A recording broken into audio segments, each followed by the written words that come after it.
La la la la la la la la la. Ito guys, dito tayo sa ating planeta. Kaya ang daming mga ano ngayon dito sa ating planeta guys. Medyo ano. Yan o. Ikot ko kayo guys sa ating planeta Marasu. Planeta Marasu. Yan o.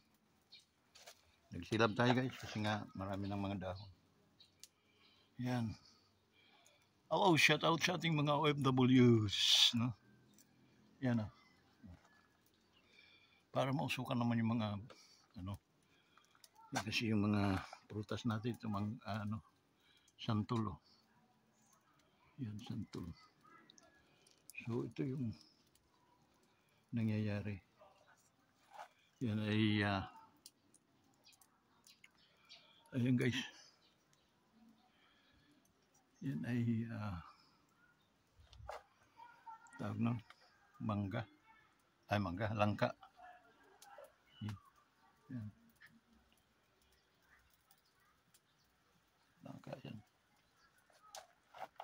Tapos doon medyo musukalites muna, hindi ko muna tinabas. So dito muna tayo gagalaw-galaw.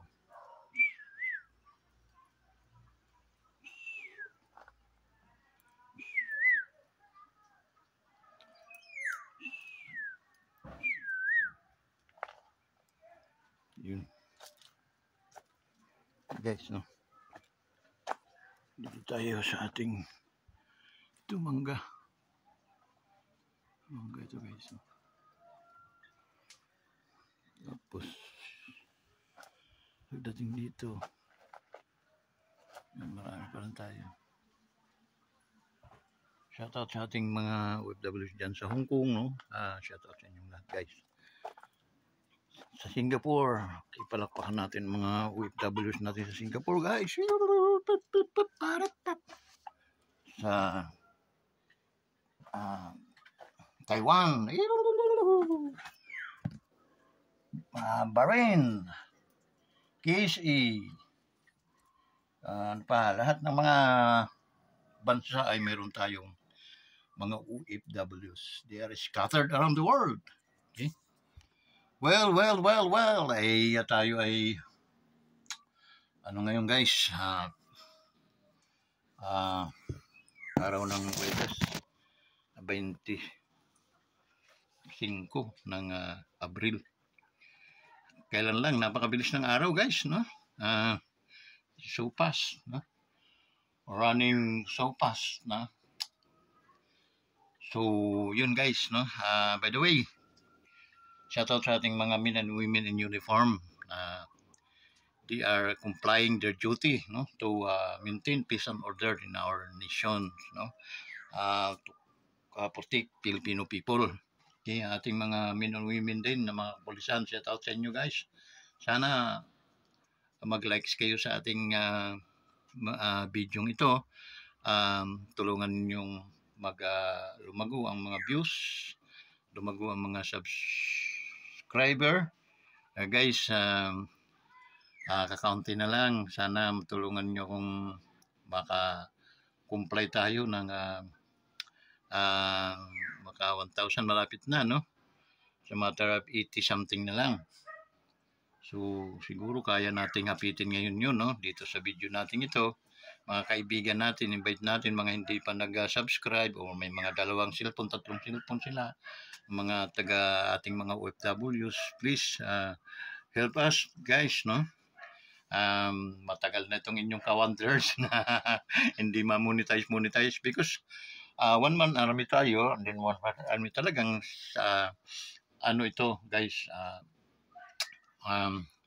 ito yung creation ng sarili nating pawis, no? Wala tayong inaasahan ng mga tao kundi ang ating mga mabutihin, ating mga sulit na mga subscriber lamang.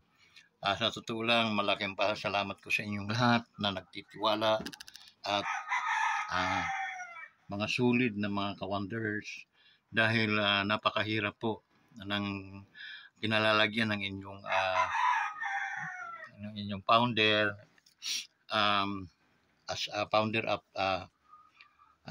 Wonders Motovlog TV, na for a matter of 2 years na nag-vlog without any earn walang nadating pagtulong or sa YouTube. But mas maganda yung nauuna yung hirap sa sarap. Okay? So guys, maraming salamat talaga, no? Salamat sa inyong pag-like, salamat sa mga inyong pag-subscribe. Yung mga hindi pa nag-subscribe, alam ko, todo buhos na tayo.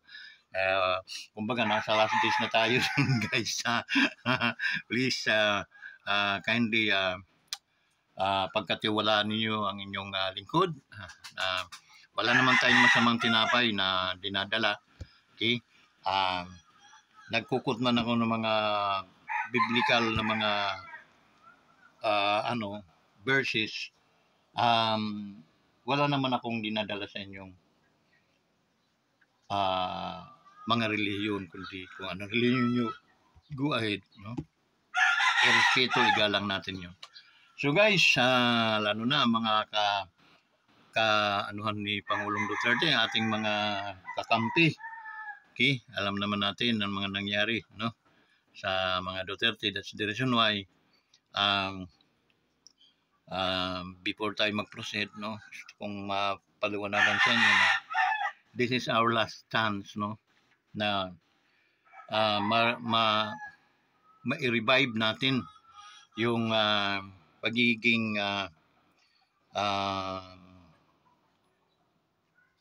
yung galing ng Pilipino ay ma-revive natin. Okay? So sana kasi tulad kay Manny Pacquiao, no, instead na pinagbuti na lang niya yung kanyang career sa boxing, legendary, kumbaga sana siyang doon, pumasok pa kasi sa that's the reason why na medyo hindi naman mananalo ng una, dahil doon sa mga pang-uugaling parang bagang mga traidor, ika nga, no? Siraan mo noon, kampi mo na ngayon. So hindi parang aso na sinuka mo, lulunukin mo ulit, no? So ang hirap. So doon mo makikita yung tao na gifted siya doon sa sports, pero pagdating sa human wala siya. Okay? Kaya huwag natin ilagay sa Senado dahil hindi karapat-dapat ang mga taong ganyan. Okay? So ang aking introduce sa inyo, yung team ni Pangulong Duterte na 10, no? Alam na ninyo, no? Solid. Andin dagdag na lang tayo kung sino man ang ating pero mayroon po akong napupusuan diyan, si Colonel Bonifacio Busita. Okay?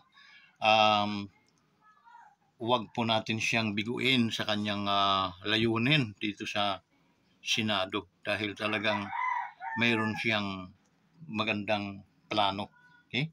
And then, yung meron man tayong maidadagdag bukod sa kasi 12 naman ng senador. So, kuha na lang tayo, no, ng iba kung sino kinapupusuan ninyo. No, wala akong ibang sa inyo kundi maliban lang yan kay Colonel Bonifacio Busita. Okay? So, Busita sa Senado. Okay? Guys, nakakaumay na palagi na lang tayong namimintura, no, sa mga pagkakamali, mga mali at pagkakamali ng ating gobyerno. Okay? Kahit man sabihin natin na ako yung dati talaga akong follower ako dito nila Marcos, pero before Marcos, follower po ako ni Pangulong Duterte. That's the reason why na hindi ko talaga pwedeng iwanan yung tamang mga tao na dapat lang naman natin tangkilikin. Okay? We are not dahil sa kalansing nagbabago ang inyong mga pananaw, nagbabago ang inyong mga pinaglalaban, it because of the yung kalansing ng salapi. Okay? So, ang tao, alam nyo guys, ang tao mabubuhay ng walang pera. Okay? Alam nyo bakit? Dahil unang-una, ang pera, napakagandang ano yan. Napakagandang servant. Okay? Magandang servant siya. Pwede siyang utusan sa mabuti at pwede naman siyang utusan sa masama. Sumusunod yan. Magaling sumunod yan. No? Money is a great servant. Nga. So yun. Nasa paggagamit natin yun. Now, ang pinaka-worst lang doon, guys, dahil hindi mo naman yun talaga makakamkam lifetime. Okay? Ang ating mga edad, ang ating mga buhay ay nagpapass away, pero yung mga salapi, nananatiling salapi sila. Okay? What I mean, na hindi mo kaya nang dalhin yun sa langit at hindi mo rin kayang dalhin yun sa impyerno. Okay? Anhin mo yan doon. So, dito lang yun. So, bakit ka makikipagkamatayan? Bakit ka manluloko? Bakit ka nagpapaloko? It's because of that. Okay? Okay? So, ngayon naman, ang ating, dito naman tayo sa lokal, no? Ito ang magandang pinturahan, no? Yung sa lokal. Actually, sa aking obserbasyon bilang isang immortal, no? Sa observation ko sa mga mortal na mga tao, kasi mag-i-election sila ngayong Mayo, nakita ko na sari-saring mga pananalita o mga ang mga ginagawa ng mga kanya-kanyang mga kandidato. Okay? Lokal lang aking so mga bayan-bayan tayo. Okay? Dito sa bayan ng Pagsanghan, okay, Laguna ito, no? Apat ata silang mayor dito, no? Na kumandidato. Apat. I'm not mistaken, 5, parang ganun. But, dalawa lang ang malakas doon, no? Either yung incumbent, si Mayor Kuya Arisa, no? Or ito si ER, no? Ejercito.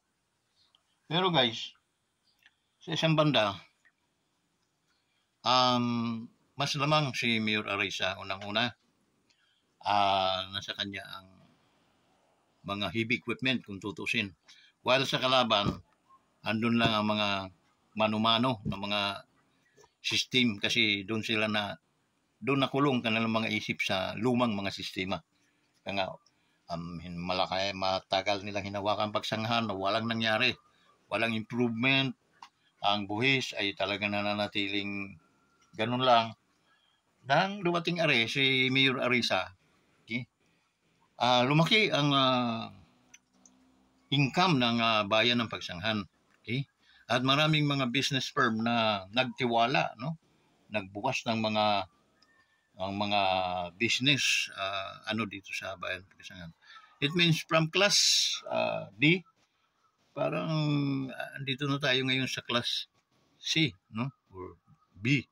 Okay? So medyo musbong yung mga ginawa, nagbubunga yung ginawa ng mayor, yung buting mayor na si Mayor Arisa. Ano? At ngayon, nagbuo sila ng alyansa o grupo, yung Arisa at saka di ba yung siya? May Vice Mayor. Arisa. Nasa dulo ng dila ko. Okay? Yun guys, no? Abilia. Arisa Abilia team. No? Yun ang tangkiligin natin guys. Una, yung kanilang team, no? Dahil nakita ko ang kanilang mga konsihalis, no? Ay puro mga batikan, no? What I mean, puro may mga eksperyensyado na hindi ka mapapahiya, no? Hindi ka mapapahiya dahil may mga determinado ang mga sarili, no? Umpisa natin sa mga hindi ko kabisado mga pangalan ng mga ano. Search na lang ninyo, no, sa Team Arisa Abilia. At saka doon sa kanilang mga ano. Ang kabisado ko lang yun ay si Nick Trinidad. At saka si yung dating yung ating butihing kapitana sa Barangay Binyan. Okay? Si Ate, basta kapitana ng Barangay Binyan yan, no? 4 na term yan ang ano niya. So, yung iba katulad kina ano diyan sa kapitan ng diyan sa may papuntang sementeryo. Okay? Ang kanilang munisipyo ay nandoon sa munisipyo. Kanilang kanga ay barangay wala nandoon sa may tapat ng sementeryo. Okay? Guys, kumandidato siya ngayon as tapos niya ang termino, no, ng barangay. Okay? So, 3. And then, si ma'am naman, yung asawa niya, ang kapalit siguro. Okay? Pero si kapitan ay tumakbo rin bilang isang konsyal na ka-teamwork ng Team Arisa Abilia. Okay? So, kita mo yung bugso ng lakas nila. Oras na yan ay lumusot lahat. Napakagandang advantageous yan sa mga tagapagsanghan nyo.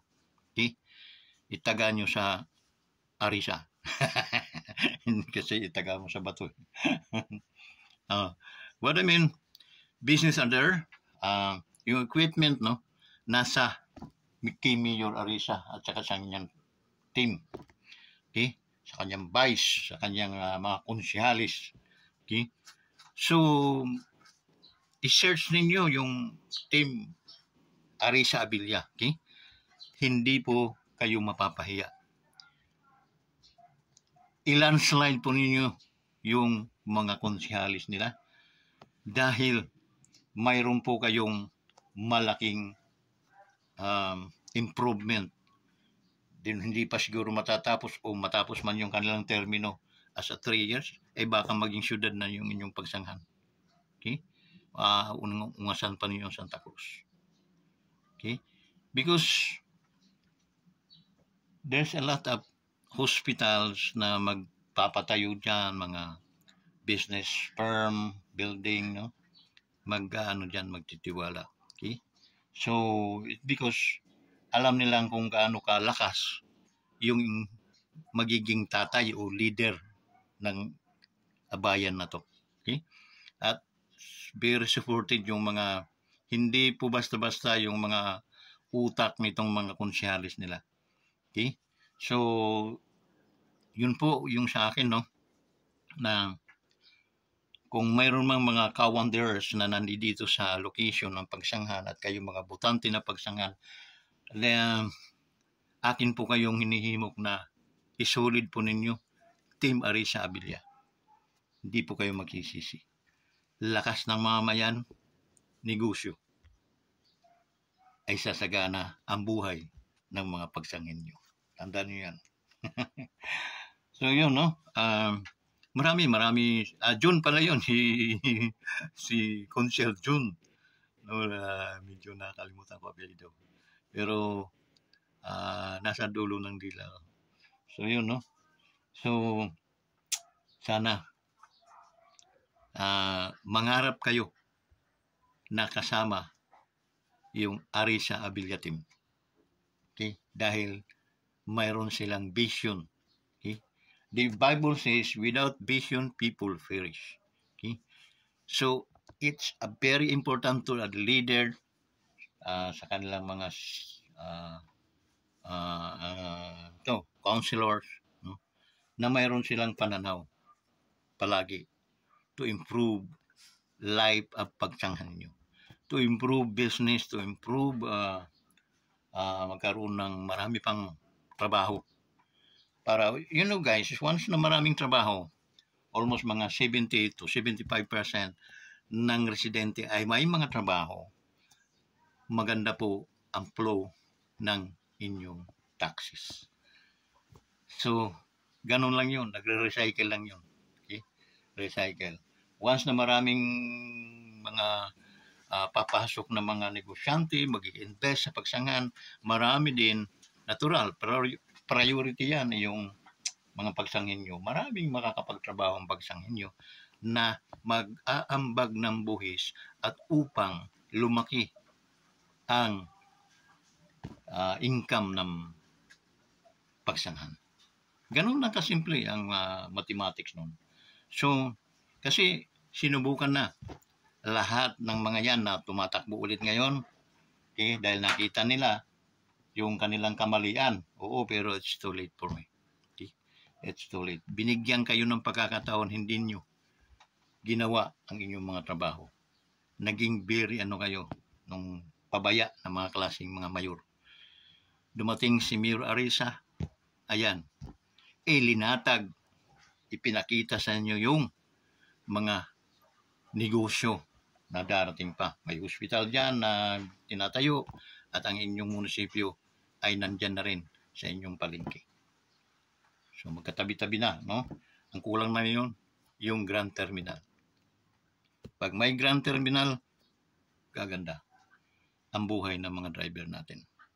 Hindi na sila mahirapan pang magpalalagari sa mga kakalsadahan. Laalis silang puno, no? At darating silang punong-puno ng pasaheros. Yun ang puro magandang mga plano o vision na nakalatag sa Team Arisa Abilia. Huwag po ninyong emission. Okay? If you wanted na gusto nyong mag-suffer ulit ang pagsanghan, boto kayo ng iba. Pero if you want, no, na gusto nyong umunlad ng pagsanghan, doon kayo sa may mga pananaw, may mga vision, may mga plano. Tiyak, aasinso. Pagsangin nyo, Arisa Abilia Team. Landslide po ninyo ang kanilang grupo. Okay?